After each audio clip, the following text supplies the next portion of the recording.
Well, time for the other one. Here's John Wick 4.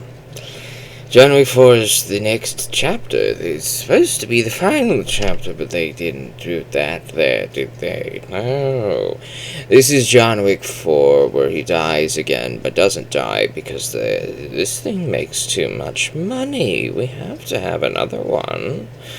So there might be a fifth one. There's going to be a spin-off. There was going to be a Continental TV series. I don't know what happened with that thing. It's been a few years since they were going to make that, and then they stopped, and then who knows what people are doing with these things anymore. I like John Wick. I liked the first one. The second one was good. The third one was really fun. And then the fourth one. Now, there's something to think about with this. Is that these aren't exactly... They're not massive, mega, ultra big plot, consistent, make sensiness. They're just fun. They're very fun. Yeah. This has found a formula that works in that you get popular action stars or popular martial artists, and then you have them fight John Wick. Or you have them fight other people for a little bit to show off their abilities before you have them fight John Wick. It's an interesting concept, especially with John Wick 4, which feels like a martial arts movie, because it's got Donnie Yen in it. Now, you might think I'm bad-mouthing John Wick's series here, and I'm not. Have you seen action movies in the 80s? Have you seen them in the 90s? They are bombastic and over-the-top, but plot-starved. But they're very fun. That is exactly what John Wick is. It is bombastic, it is explosive, it is loud, and it is very, very fun. But it has a lot of discarded plot threads. It has a lot of things that they go like, oh, we need to undo what we did with the last one. How do we do that? Oh, we're going to open this up with him going into the desert to find the dude that he found the last time because they couldn't get the same guy to come back, has been replaced by somebody else, and he has to kill that somebody else, only to realize that the reason why that we decided to cover our own arses by being unable to get the other guy who came back for the first, who was there in the third one, we had to recast him, and then we decided to make that into a plot point by saying, okay, everybody that we kill can be replaced. And so John Wick has to realize that even if he kills every single member of the High Table, they will just be replaced. They would have to kill them too. And then they would be replaced. And then he would have to kill them too. And then they would be replaced until everybody on Earth is gone. Because apparently every single person on the planet is an assassin. So he has to realize he's got to play their game in order to get out. And sometimes the only way out is death. So, what's he got to do? Well, you have to find out. Spoilers! If you watch the third one, it might end the same way the fourth one does. I don't think he falls off a building, though. It's just the same result, in that you think he's gone. But then there's the post-credits scene, and then the Bowery King. I was so disappointed with that. Morpheus came back, and he was a pretty big, important person in the third film, and he helped out in the second film, and then by the third film, he gets punished by, what's her face, the one that does all the punishment things, by deconsecrating the Continental from Winston, and slashing Morpheus's face up with a bunch of slashy slashes as punishments and things of that nature. Where'd she go? I thought Wick would want to go after her. I guess they couldn't get her back for the fourth one. Who knows? I guess they waited too long. But so they have to replace her with somebody else. Now it's this other person. It's a Skarsgård that's doing Bond villain things, and he's got to take care of him. So he takes care of him in a way that it plays their rule, the classic duel. You walk 10 paces, you shoot, you walk another 10. But then, of course, Mr. Skarsgård decides, alright, I don't want to do this. You, Donnie Yen, the blind man, will shoot for me. Of course that'll work, because of course it does. It's Donnie Yen, even when blind, because apparently the people who are watching John Wick 4, making John Wick 4, remembered Donnie Yen from Rogue One, and was like, let's get that guy to be an assassin man. And it worked. Donnie Yen is excellent in this movie. In fact, he's probably the best character in the whole movie, for me, personally. I'd like you to make a series about that guy. It would be awesome to have a spin-off with Donnie Yen. Then there's the tracker dude that I don't know why. But I've watched the third movie with Halle Berry, with her dogs, and the trackerness with her. And all I could do is make the comparisons and think, what, you couldn't get Halle Berry for the fourth one to come back? That was the only thing I thought about. That was the only thing I could think of. Is that, oh, this guy is here probably because they couldn't get Halle Berry to come back. I don't know. It would make sense for Halle Berry to come back. She'd be punished for doing all of her thingamajiggy thinginess, and then she'd be coming back to get after John Wick and other complications besides. She'd have her tracker dog thing, the way that this works. And I like the dude, the replacement for Halle Berry. I like him. He's a very good character. But I just couldn't help but think that they only brought him in because they couldn't get Halle Berry to come back to reprise her character.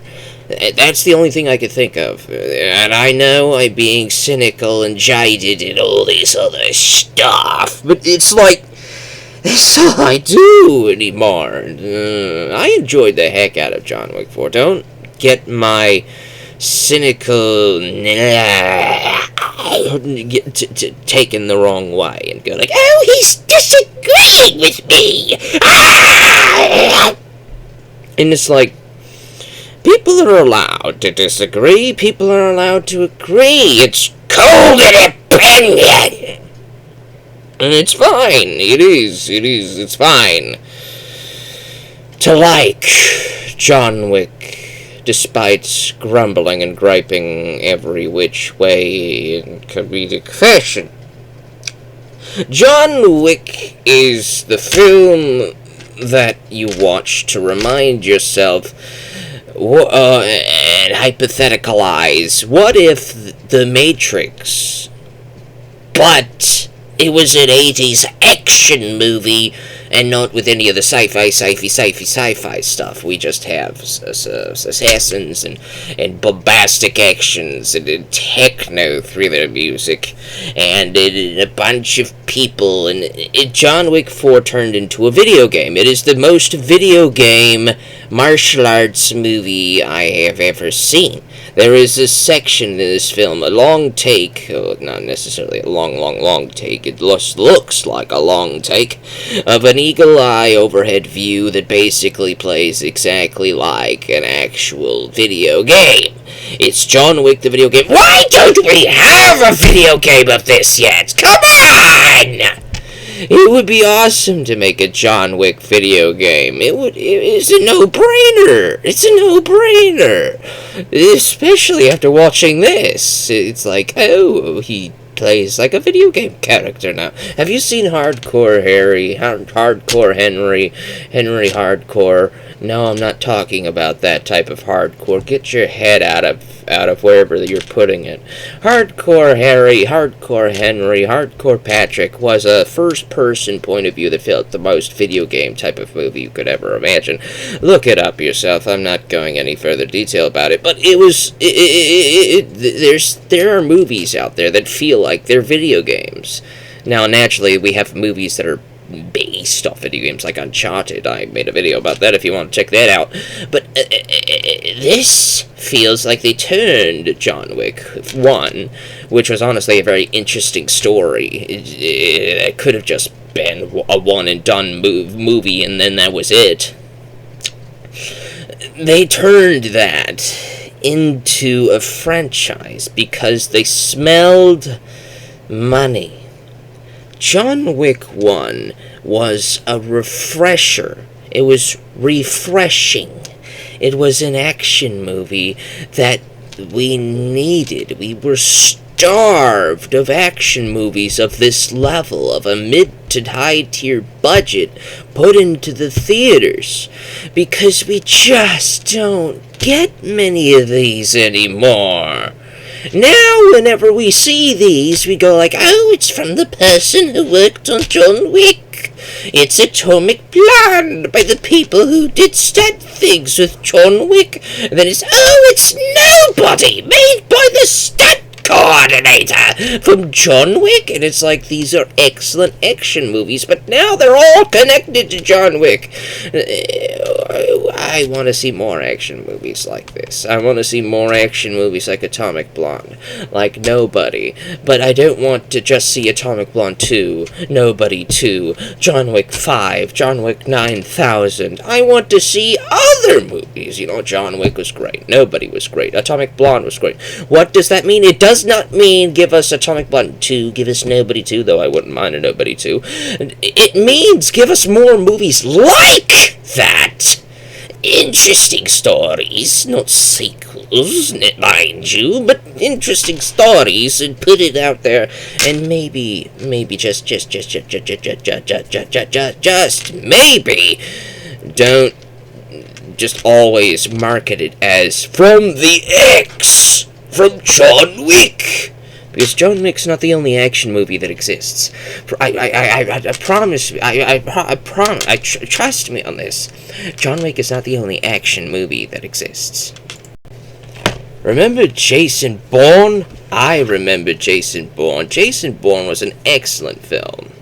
Remember Captain America the Winter Soldier? I remember Captain America the Winter Soldier. It's a superhero film, but it is not exactly only superhero. It is more Bourne-ish. It is more Bourne Identity action 007 filmed than a superhero film in and of itself. And that's why it was so refreshing in such a time period where we were so filled with superhero stuff. It's like hair metal. You know what hair metal is? Hair metal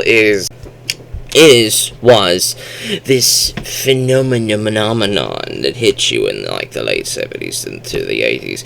This awesome new style of music with the haircut spray and all this other stuff. And it was awesome music. And so a lot of people liked it. And suddenly people realized, you know what, we should probably do something like this. And then everybody was doing it, and then we were just oversaturated, and then everybody started to hate it. So by the third wave in the mid to late 90s, nobody hears of these people anymore. XYZ? What is that? XYZ is pretty good. Take a look at them. Take a listen to that. I'm rambling. This is going to be a rambling video, but all in all, John Wick is